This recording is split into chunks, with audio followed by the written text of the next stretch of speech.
कुछ लोग ये कह रहे हैं कि डॉक्टर साहब दोबारा कैंडिडेट यहाँ भेज दिए। गोहाना से आपका क्या नाता? लोग ये जानना चाह रहे हैं। बहुत सारे लोग कह रहे हैं डॉक्टर साहब यहाँ के हैं, उनकी वो है। देखो सुनो, डॉक्टर साहब 3 बार से लगातार जो जगबीर मलिक विधायक बनते आ रहे हैं, क्या चुनौती अब की बार अरविंद शर्मा के सामने गोहाना में आए हो? समस्या क्या देखी, चुनौती क्या लग रहा है? लोग कई लोगों से मिलते हैं, कई लोग ये कहते हैं तो भूपेंद्र सिंह हुड्डा आगे है, डॉक्टर साहब तो यहाँ गलत आगे फंस गए, बिला रोहतक में पार्लियामेंट में हरा दिया, यहाँ फिर कई हुड्डा जो डॉक्टर साहब को दोबारा ना हरवा दें। अगर अरविंद शर्मा कमल खिला पाते हैं तो अरविंद शर्मा के लिए प्राथमिकता क्या रहेगी गोहाना के लिए? गोहाना में सबसे बड़ी प्राथमिकता ये है कि हम सब मिलकर के। नमस्कार, इस वक्त गोहाना में है डॉक्टर अरविंद शर्मा मेरे साथ हैं। भारतीय जनता पार्टी ने इनको फूल दे के भेजा है कि आप गोहाना में जाओ और फूल को खिलाओ, क्योंकि गोहाना में फूल खिलना थोड़ा मुश्किल हो गया है। डॉक्टर साहब, रोहतक पार्लियामेंट के बाद आप यहाँ आए हो, किस तरीके का माहौल देखने को मिल रहा है? देखिए, बहुत अच्छा माहौल जो भारतीय जनता पार्टी, केंद्र सरकार, हरियाणा सरकार के जो काम हैं, जो गरीबों के लिए, जन कल्याण के जो काम हैं, किसानों के लिए, दलितों के लिए, बैकवर्डों के लिए, हर तबके के लिए जो काम किए हैं सरकार ने, उन्हीं कामों की हवा है कि जो आज लोगों के अंदर जबरदस्त जोश है। और हम कह सकते हैं, दावे के साथ कह सकते हैं कि गोहाना में कमल का फूल खिलेगा और हरियाणा में तीसरी बार भारतीय जनता पार्टी की सरकार बनेगी। कुछ लोग ये कह रहे हैं कि डॉक्टर साहब दोबारा कैंडिडेट यहाँ भेज दिए। गोहाना से आपका क्या नाता? लोग ये जानना चाह रहे हैं। बहुत सारे लोग कह रहे हैं डॉक्टर साहब यहाँ के हैं, उनकी वो है। देखो सुनो, हरियाणा छोटा सा प्रदेश है, मानते हो इस बात को? यहाँ से रोहतक की दूरी कितनी है? 20 मिनट में हमारी गाड़ी रोहतक जा लेती है रात को, इतनी देर में सोनीपत जा लेती है, इतनी देर में सफीदो जा लेती है, इतनी देर में जुलाना जा लेती है, इतनी देर और 5 मिनट फालतू ला लो पानीपत जा लेती है। तो भारी का मुझे इसकी व्याख्या बता दो। भारी की क्या व्याख्या है? हरियाणा का जो रहने वाला है, हरियाणा का कल्चर ऐसा है, हरियाणा की संस्कृति ऐसी है, सब आपस में मिलते जुलते, सब सारा सिस्टम वही है। तो भारी और नॉन भारी तो मैं कहता हूं कोई सिस्टम ही नहीं है। पूरा हरियाणा एक। मनोहर लाल जी ने नारा दिया था, क्या नारा दिया था? हरियाणा एक, हरियाणा में। तो बात आपने, ये सवाल तो आपने पूछना भी नहीं चाहिए कि भारी, तो बिल्कुल नहीं पूछना चाहिए। ये मतलब सवाल ही जो है आपने घुमा दिया है। दूसरी बात, अरे गोहाना में 1994 से लेकर के 2001 तक मैंने बराबर गोहाना की सेवा करी, बराबर मैं गोहाना में रहा। और उसका उदाहरण देता हूं मैं।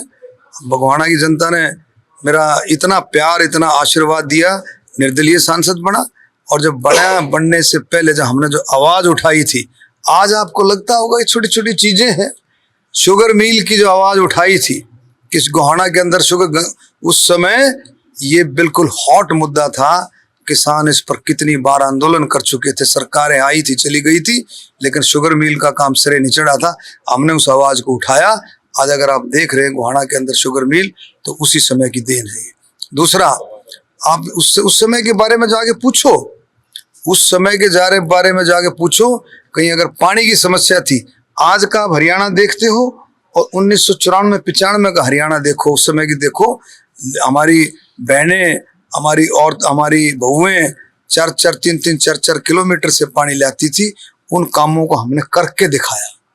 आप कटवाड़ में देखो, निढाना में, धनाना में, बनवासा में, मेरे को कई गांवों के नाम याद हैं जहां जहां हमने इन समस्याओं का समाधान किया। तो वो लोग इतना सेवा भाव, इतना विश्वास करते हैं। अब हम जब आए, पहली दफा यहाँ आए काफी दिन के बाद, लोग टूट के पड़े। 1996 के बुजुर्ग जो चल नहीं सकते थे, तो लाठी लेके चल रहे थे, वो आशीर्वाद देने के लिए आए। तो बिल्कुल जो है ये बातें, लोगों में सेवा भाव की कोई भाषा नहीं होती। सेवा भाव का एक भाव होता है। कोई सोचे जी इसने फलाने ने हिंदी बोलनी आओ, इसने अंग्रेजी बोलनी आओ, इसने सिर्फ हरियाणवी आओ है, ऐसा नहीं है। सेवा भाव दिल और आत्मा में है, उसके लिए किसी भाषा की जरूरत नहीं। डॉक्टर साहब 3 बार से लगातार जो जगबीर मलिक विधायक बनते आ रहे हैं, क्या चुनौती अब की बार अरविंद शर्मा के सामने गोहाना में आए हो? समस्याएं क्या देखी, चुनौती क्या लग रहा है? देखिए, ऐसा है, हरियाणा ने कभी भी किसी भी चुनाव में, चाहे छोटा हो बड़ा हो, चाहे पंचायत का हो, जिला परिषद का हो, नगर परिषद का हो, विधानसभा को, पार्लियामेंट, हर चुनाव में चुनौती होती है। उन चुनौतियों को तो पता लगता है जब हम जाते हैं। जैसे अभी पत्रकार साहब ने बताया, एक हमारे जर्नलिस्ट ने, कि भाई यहाँ कई समस्याएं हैं, निकासी की समस्या है, कई समस्याएं हैं गाँव में। तो जाएंगे, पता करेंगे, उन चुनौतियों का भी सामना करेंगे और सामना के उनको हल कराने का ईमानदारी से प्रयास करेंगे और करवाएंगे। लोग कई लोगों से मिलते हैं, कई लोग ये कहते हैं तो भूपेंद्र सिंह हुड्डा के ढह डॉक्टर साहब तो यहाँ गलत आगे फंस गए, बिला रोहतक में पार्लियामेंट में हरा दिया, यहाँ फिर कई हुड्डा जो डॉक्टर साहब को दोबारा ना हरवा दें। देखो ऐसा है, गढ़ तो जनता का है, वहां भी मैं कहता था कि गढ़ जनता का है, तो जनता का गढ़ है, जनता आशीर्वाद देगी, 36 बिरादरी आशीर्वाद देगी, वो तो समय बताएगा। हम तो अपना एजेंडा लेकर के चलेंगे, सेवा भाव का, लोगों के साथ मिलने का, 36 बिरादरी का आशीर्वाद लेंगे और उम्मीद है मुझे पूरी 100% कि गोहाना में कमल का फूल खिलेगा। तीसरी बार भारतीय जनता पार्टी की सरकार बनेगी और हमारे मुख्यमंत्री नायब सैनी जी फिर से मुख्यमंत्री। अगर अरविंद शर्मा कमल खिला पाते हैं तो अरविंद शर्मा के लिए प्राथमिकता क्या रहेगी गोहाना के लिए? गोहाना में सबसे बड़ी प्राथमिकता ये है कि हम सब मिलकर के, क्योंकि भारतीय जनता पार्टी की सरकार भी बहुत प्रयासरत है कि गोहाना जिला बने, ये हमारी प्राथमिकता रहेगी। जहाँ कई जगह फाटकों की समस्या है, जो है जाम लग जाता है, लोगों को परेशानी होती है, फाटक मुक्त हो, सारी बात चर्चा करके। और बाईपास जो शहर के अंदर भी ट्रैफिक की बड़ी भारी समस्या रहती है, वो रहे, IMT से जोड़ने की बात है, और भी समय समय पर सारा सिस्टम आएगा धीरे धीरे। ये तो मोटी मोटी चीजें हैं और जो बातें होंगी वो करेंगे। ठीक है, तो ये डॉक्टर अरविंद शर्मा थे। सबसे बड़ी बात जो है क्या रहेगी, तो गरीब आदमी जो दलित है, जो बैकवर्ड है, उनको केंद्र सरकार की, हरियाणा सरकार की जितनी भी योजनाएं हैं, उन योजनाओं का लाभ अच्छे तरीके से मिले, इन बातों को हम घर घर जाकर के इन बातों को पुख्ता करेंगे।